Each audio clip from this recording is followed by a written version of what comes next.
Hello,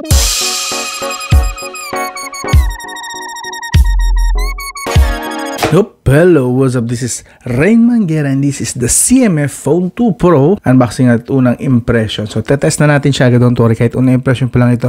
Itetest na natin siya sa games, some camera shots, so on and so forth. So, basically, yung mga gusto natin agad malaman about the CMF Phone 2 Pro. So, actually, box pala, no? May dating na. Simple lang, actually. This is halatang mumurahin yung box. Manipis lang yung box, eh.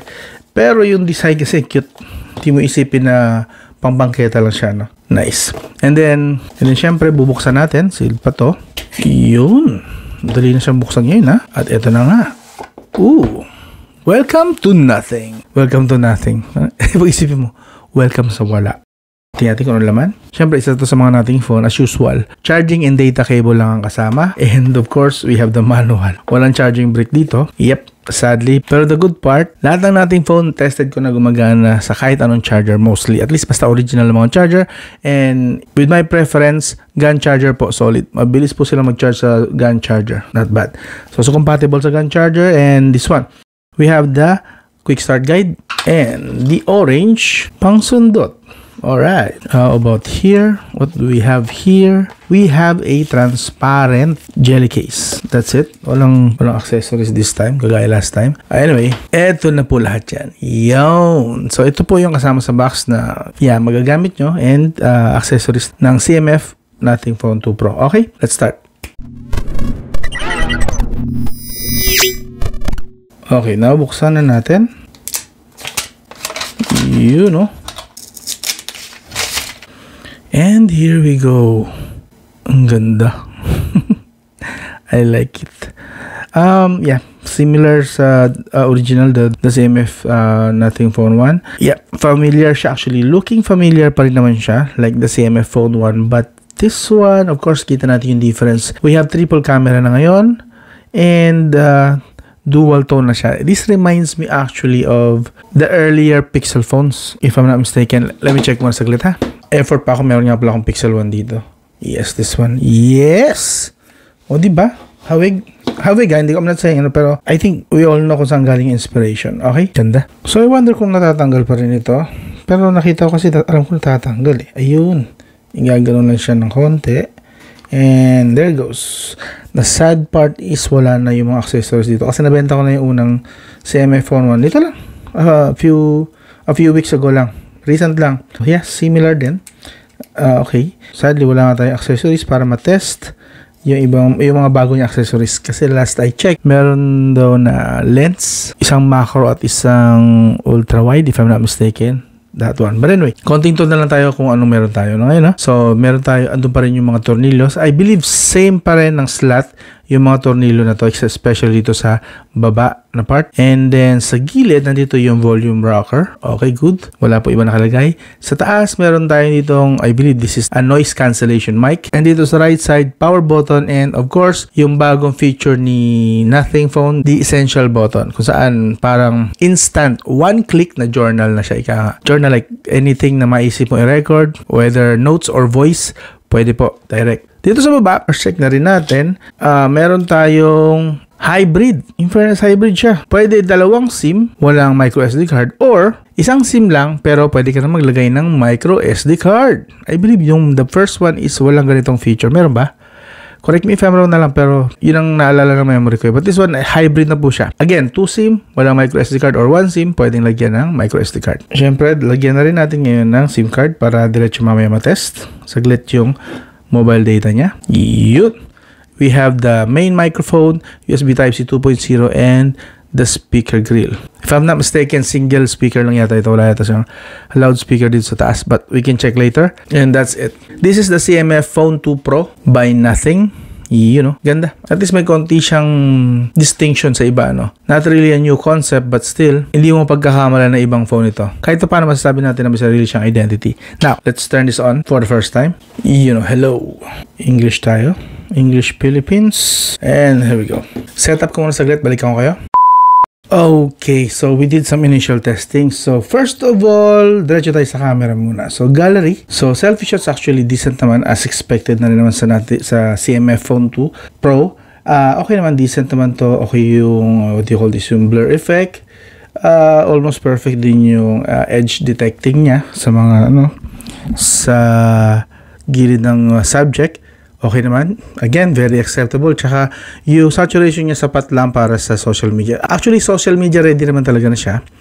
So, expected na rin yun. For a phone na more than 10,000, dapat lang, di ba? Dapat lang. So, yeah. Anyway, pakita ko na lang sa inyo sa screen yun, the rest of the pictures. Para sa akin, very good. Good to very good. Not super impressive. Very good na siya. And kung camera lang din naman ang harap nyo, basic use, simple use, straightforward. Parang, basta mostly, ang pinaka-market nito is yung mga light user to casual user, not gamer, kasi obvious naman sa chipset, not for gaming, not for heavy gaming at least. Pwede naman sa gaming konti, pero not for heavy gaming. Decent rin to for gaming. Papakita ko na rin sa inyo mamaya ng konti. But the pictures, okay siya overall. Okay? Now, sa video recording naman tayo. Ayan, papakita ko sa inyo. So, hello, what's up? This is the front camera. So, okay naman so far. With good lighting, decent lighting, okay naman siya. Okay? Medyo slow siya sa low light eh. Mamaya tayo. Sa detalyadong review na lang siguro. Kasi okay naman to. Details okay. It's just that another issue sa akin is front camera hanggang 1080p at 30 fps lang. Take note, 1080p at 30 fps lang. Not 60, 30 fps lang. While syempre sa likod, kaya hanggang 4K 30 and 1080p 60. Dito 1080p at 30 fps lang. But anyway, kamusta naman ang microphone? Acceptable ba sa inyo? Lipat tayo sa likod para mas makita nyo. So, this one is the 4K 30 fps. Okay, so, basically, okay naman. Basta good lighting na namang issue. So, I'm not really sure nga lang sa stabilization kung kahit man lang sana mayroong EIS. Well, malalaman yun sa full review or detalyadong review. But, right now, we can test yung kanyang panning. Parang may slight jitter dito sa camera. I'm not sure kung ang post record wala na tong jitter, pero here dito sa display habang pinapan ko siya is may parang may jitter. I don't know, napapansin nyo ba? Again, I'm not sure kung sa screen lang ba to o pati sa mismong recorded na video. Times 2 naman na zoom. Oh, not bad. Iyon, solid, pwede, very usable sa times 2. Zoom, I'm not sure kung okay pa rin sa, okay, we'll go sa times 5. Times 5, ayun. Times 5, decent, usable, pero medyo grainy. Grainy na yun, napansin nyo? Yep, very grainy na. And, ang max ito, tatry ko lang yung max niya kung kaya. Max niya is hanggang 6, times 6 max. Yeah, usable lang. Not the best out there, but okay lang to, usable. Again, this is, I believe, budget price lang din naman ito, so not really expecting much. Pero siguro hindi ko muna ibibigay yung totoong verdict ko. Impression lang again para sa ngayong video. Alam niyo na, nasa honeymoon stage tayo, unboxing pa lang kasi. Sa detalyadong review, mas magiging critical na ako kasi lagpas na ng 1 to 2 weeks. So, mas pinapansin ko na or hinahanap ko na ang mali. Kung may makikitang mali at kung wala naman, edi good. Pero for now, okay lang. Not really impressed, okay lang for the camera. Sa video recording. Pero sa pictures, actually, medyo natuwa ako. Ang ganda ng kuha. Anyway, kamusta yung, what do you call this? Kamusta ang microphone? At pinakinggan ko kanina yung selfie shot, yung video na selfie. Parang hindi ganun kaganda yung, hindi ganun kabuo yung mic, I hope sa speaker lang kasi single speaker lang kasi itong phone na to. But anyway, malalaman sa detalyadong review yung totoong pinaka-verdict ko na objective na talaga siya. Okay? Actually, gusto ko na rin i-try pala. Itong 1080p 60 fps kasi parang mag-jitter yung 4K 30. But the 1080p 60, yeah, better. Wala na yung jitter na parang nakikita ko kanina parang, I don't know, parang nagda-draft frame siya. Hindi ko sure eh. Pero this one, okay na, mas smooth. Times 2, same, good. Usable sa 5 and 6 times. Actually, 6 times na natin. Hindi. Sa 1080p, kaya hanggang 8 times zoom. Okay, that's okay. Usable pa rin, not really bad. Pwede na, usable lang ha, usable. I'm not saying it's very good. It's usable. Pero sa normal na shots, actually, okay siya. 1080p at 60 fps. Kamusta yung mic again? So overall camera siguro currently ngayon lang since nasa honeymoon stage pa lang naman tayo at hindi rin naman ako sure kung ito nga talagang gusto ko ibigay sa kanyang verdict, bibigyan ko muna siya ng 8 out of 10. That's for the camera only. Sa design, bibigyan ko siya ng, since something new, at least hindi siya replica ng ibang mga, although may similarity siya sa Pixel 1, but not really a replica. So, bibigyan ko siya ng 9 out of 10 para sa design. I like it. Plus, sayang no, kung nandito siguro yung customize, mga accessories niya, maybe I'll give it 10 out of 10. Maybe, just maybe. Pero wala eh. So, yun. Now, diretso naman tayo ng contest sa gaming. Okay, punta tayo sa game. How about we try PUBG Mobile? Let's do this. Okay, so now, i-try na natin siya sa gaming. So, this one is the PUBG Mobile. Dito na muna tayo mag-test. Sinet natin siya sa smooth, yung pinaka-lowest niya, and then extreme sa FPS. Tingnan natin kung, so we can expect na makakuha siguro tayo dito ng 90 FPS since extreme lang. Alam ko ultra extreme yung may 90 FPS. But anyway, let's still see kung stable siya or something. Okay? Hopefully stable siya around at least pinakamababa 55. Hoping hindi ko siya makita bumaba ng 55. 60 is sweet spot na yan and hindi na dapat siya maalis dyan.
Wow, ang temperature niya is 36 degrees Celsius lang. My God, that's epic. Bagay, magaan pa rin naman yata sa kanya ang settings na nakuha natin ngayon. So that is why. Hindi pa ito yung totoo siguro niyang ikaw nga max settings, kaya ang baba lang. Pero nice, good job sa atin. Woo! Victory belongs to us. Yeah! Anyway, okay na tayo dito. Halisa tayo. So, okay naman siya. Sa games, sabi natin casual lang, not heavy user or not for heavy gamers. At kita naman natin yung settings niya, hindi rin naman ganun kasi kataas. And the best part, kahit na nasa ganung settings tayo, hindi pa yun yung sagad. Mukhang may potential pa siya in the future updates maybe. Okay? And finally, bago tayo matapos, ang Antutu score niya is 700,000. So, 218,000 CPU, mababa ng konti ang GPU. So, this is more like times 2 lang na lakas ng Helio G99. Kung familiar kayo sa Helio G99, nasa 70,000 lang yung GPU nun. So, this one, doble lang na lakas. So, basically, mas malakas lang to ng doble sa Helio G99. Yun yung pinaka-interpretation dito. And sa overall na impression ko ngayong sa video na to, hindi pa po ito ang final verdict hindi pa ito ang final verdict. So, bibigyan ko lang po siguro ito ngayon ng 8 out of 10 lang muna average. Okay? I'm not sure kung tataas siya sa detalyadong review or bumaba pa. Malalaman natin. Gusto ko kasing i-test pa syempre yung iba pa mga features niya kung na-retain niya pa rin ba yung mga magagandang features nung nauna sa kanya, like the CMF Phone 1, the Nothing Phone 2A, 3A, and 3A Pro. Since same lang naman sila ng software. So yun, different lang naman is yung kanyang form factor or design. Yes. But anyway, again, that's just my initial impression, not the final review. Kung interesado kayo at gusto niyo mapanood yung final review, please consider subscribe, like, and share. Again, this is the CMF Phone 2 Pro by Nothing. Okay. Kung interesado nga pala kayong bilhin nito, iwan ko yung mga links sa video description or nandito, yung floating tag dito, yung nagpa-float dito na tag. Direct po yan sa Shopee, so don't worry. At ilalagay ko dyan yung pinaka-legit nila na store, which is the Digital Walker. Yes, this is from Digital Walker. You know, yes, Digital Walker. So shout out, laging maaasahan at original na mga units ang binibenta nila rito. So again, Digital Walker, meron po silang physical store din. Kung ayaw nyo ng online, may mga tao kasi na gano'n na nagdududa sa online na mga products, mga order nila. Meron po mga digital walkers sa mga malls, not just SM malls. Meron din sa ibang mga malls. Pwede nyo i-search sa inyong mga Google Maps. Actually, lagay nyo digital walker near me. Solid po yan. Okay? So hanggang doon lang. This is Rain Manguera again. I'll talk to you again soon.